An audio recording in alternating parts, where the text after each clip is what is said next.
On the chairman of the House Oversight Committee, Kentucky Republican Congressman James Comer. Thanks for joining us this morning. I just want to start with your demand for the Clintons to both appear in person for their Epstein depositions.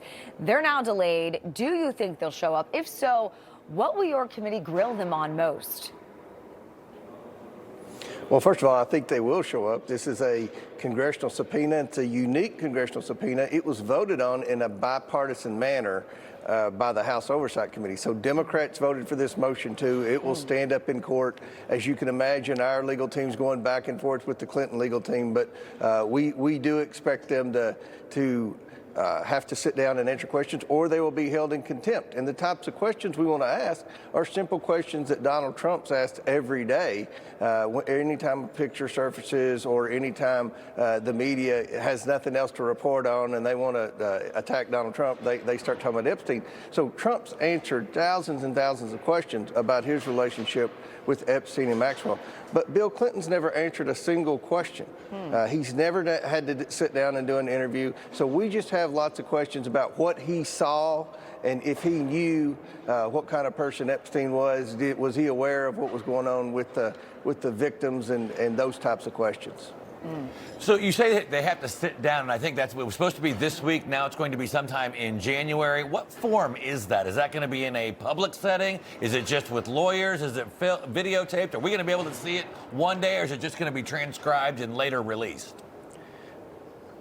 It'll definitely be transcribed. We're negotiating the details of the interview, and obviously a normal transcribed interview or deposition on the Oversight Committee, members on the committee, Democrat and Republican, are allowed to ask questions. That's some of the things that are being negotiated right now. But at the end of the day, I do expect both Bill Clinton and Hillary Clinton to have to testify under oath and answer simple, basic questions that everyone in America who's keeping up with this Epstein investigation would have. No one's accusing the Clintons of any wrongdoing, but one thing is certain. We know that Ghislaine Maxwell was at Chelsea Clinton's wedding. There weren't many people at that wedding, so there was a close relationship there. We have some simple questions, and hopefully this will happen very soon. Yeah, we know the deadline for the DOJ to release all of the Epstein files this Friday. Democrats wasting no time releasing information over the weekend that they thought would help them, including pictures that were public years ago that don't actually show President Trump doing what they tried to insinuate.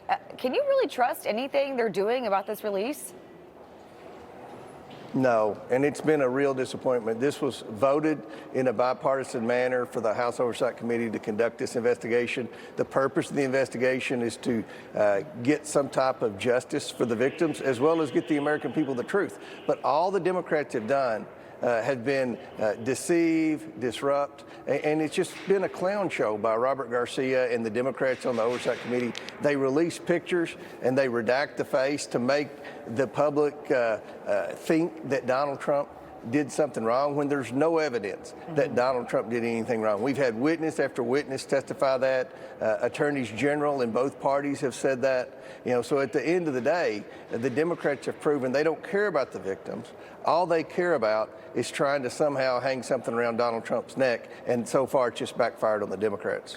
Yeah, Mr. Chairman, you spoke of Democrats manipulating and changing and manufacturing things, so leads me right into my next topic. You're calling out the D.C. police chief, Pamela Smith, for manipulating the city's crime stats. Oversight Committee put out a report, shows she pressured commanders to make the stats look better than they were. Tell me more about this report and what you guys found. We got about 30 seconds, sir.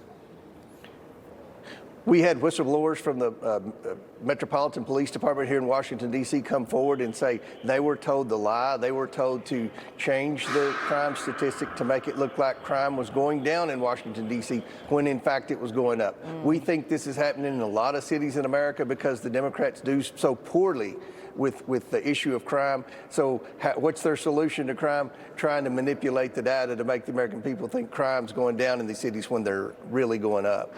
Yeah, this is definitely something that needs to be investigated more. Mr. Chairman, James Comer, thank you so much for taking the time this morning.